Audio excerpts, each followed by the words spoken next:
PAS dan PN Pahang kata kerajaan negeri dah goyah, nak ambil alih kononnya. Bro, relax, jangan shock sendiri.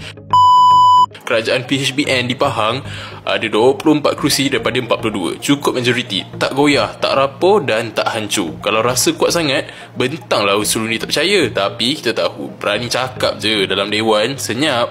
Yang rapuh sebenarnya siapa?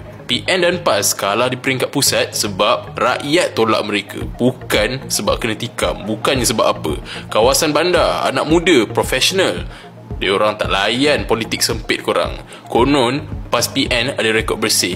Rekod bersih kejadahnya pemimpin PAS di siasat SPRM. Harta meletup juta lepas jadi menteri. Velfire berbiji-biji keluar. Isytihar harta pun tak berani. Fail audit negeri korang sendiri pun tunjuk pengurusan cincai-cincai. Bersih, boleh berangan je lah.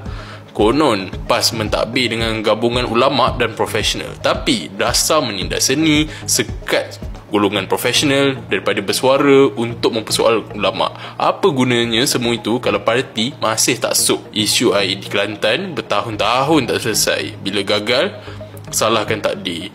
Bila rakyat tanya, korang baca khutbah, baca dalil, tunggang apa-apa pun selagi boleh untuk menyedapkan hati rakyat. Siap tanya, nak Islam ke nak air?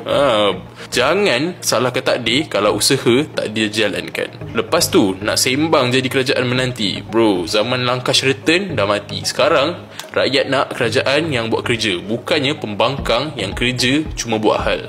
Kerajaan Pahang hari ini stabil. PHBN fokus pelaburan, pembangunan dan perpaduan. PAS PN cuma tahu main emosi, agama, bangsa dan persepsi murahan. Rakyat bukan bodoh, mereka tahu beza antara kerja betul dengan retorik kosong. Sekarang ni terpulanglah kepada rakyat. Kalau inginkan kemunduran, pilihlah PAS atau PN.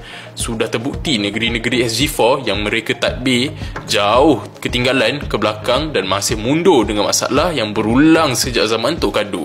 Tetapi bersama PHBN, kemajuan progresif dan reform telah terbukti yang menjamin kesejahteraan dan pembangunan negeri Pahang.